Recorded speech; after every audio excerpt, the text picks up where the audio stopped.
excited to get started with this new administration, and I want to thank the Lieutenant Governor and the Attorney General for their work, and as we work together into the future. We are endeavoring to set a tone for what Virginians can expect over the next 4 years. That's pragmatic leadership and a relentless focus on making life more affordable for Virginians and strengthening our schools. So we start today with the first executive order. This one will follow through on the promise of endeavoring to make Virginia more affordable. And I'm directing every agency, every single secretary, thank you to all of the secretaries who are here today, to identify where we can reduce costs for Virginians, whether it's cutting red tape within the government or enacting policy that provides relief. We must address high housing costs, healthcare, childcare, and energy costs. And I'm requiring reports from each secretariat within 90 days to ensure that we are able to deliver on this mission.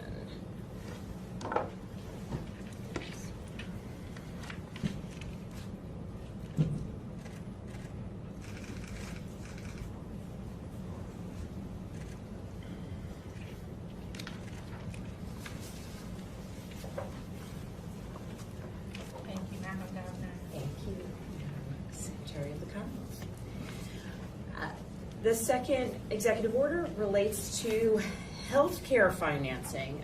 We are establishing an interagency health financing task force.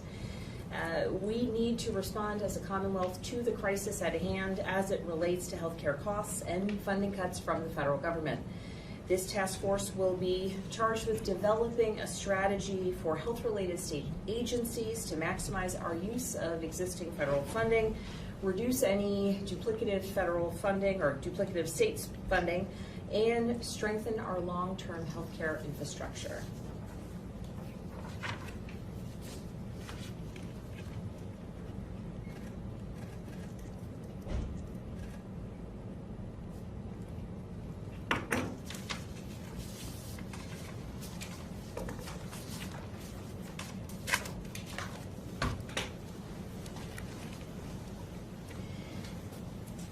This executive order responds to the challenges impacting the affordability crisis in housing across the Commonwealth.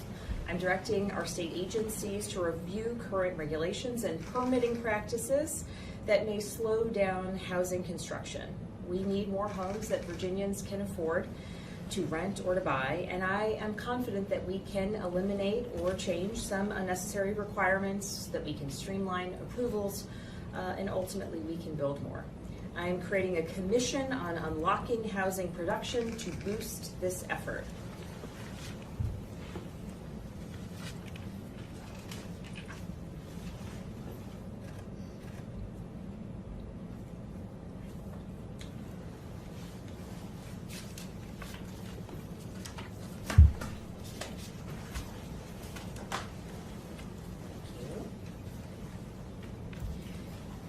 I know a shared priority for everyone in this room is to strengthen Virginia's public schools, and this executive order focuses on academic excellence. We are going to be relentless in strengthening reading and math performance. Instead of pitting parents and teachers against one another, we're going to work together. We're going to focus on student success. So I'm directing the Virginia Department of Education to review the school performance and support framework and to implement recommendations for improvement from last year's JLARC findings so that we can serve students, parents, and educators. I'm also directing the Secretary of Education and the Superintendent of Public Instruction to host a Commonwealth-wide listening tour to hear more directly from students, parents, teachers, school leaders, about more ways that our administration can provide support and strengthen our public schools.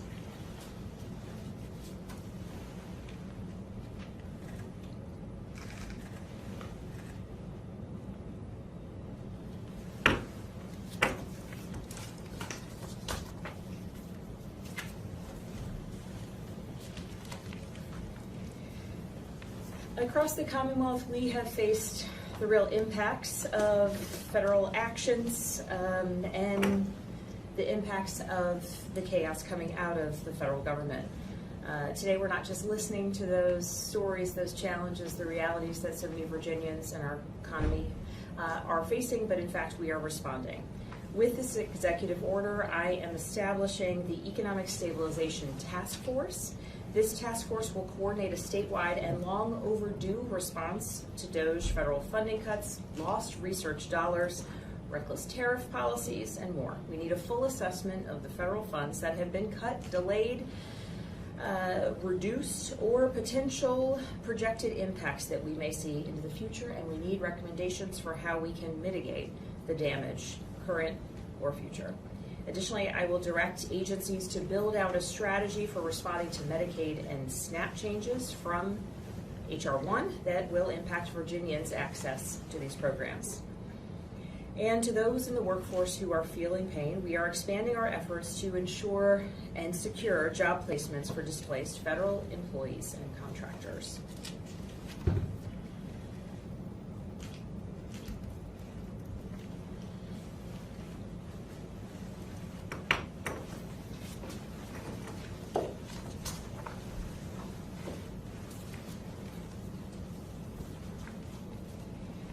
And finally, we are responding to the challenges of political interference that we have seen at our world-class public universities. This executive order directs the Secretary of Education alongside the Secretary of Commonwealth to review the process for appointing members to Virginia's public higher education governing boards. My administration will review potential legislative or policy avenues to reform our current system to make sure that we are putting the interests of students, faculty, our universities, and Virginia first.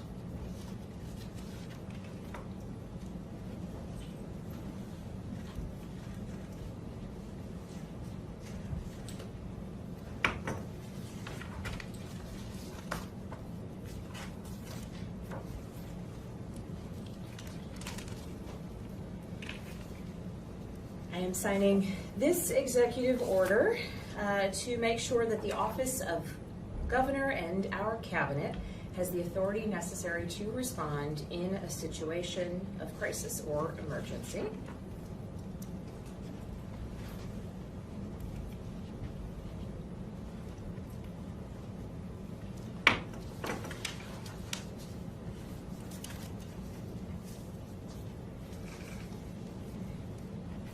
This executive order provides my team with the authority to participate in critical planning, budgetary, and personnel decisions, ensuring that my Chief of Staff, Bonnie Crane-Sherman, has the authority to do her job and do it well.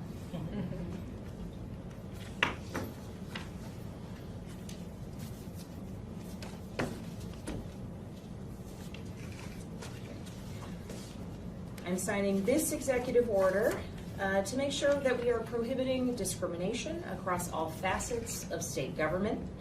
And under my administration, the Commonwealth of Virginia will not tolerate a denial of opportunity for anyone because of who they are.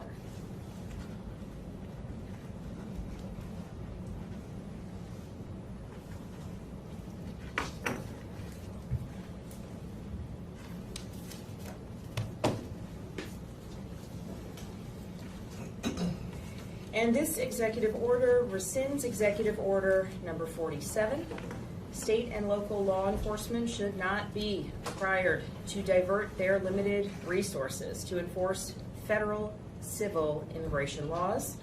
It is a responsibility of federal law enforcement. Virginia state and local law enforcement officers must be able to focus on their core responsibilities, investigating crime and community policing.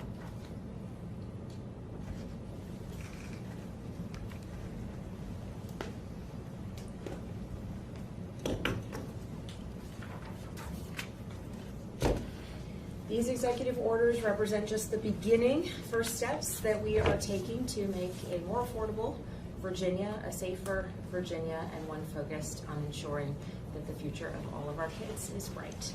Thank you so much for your time today.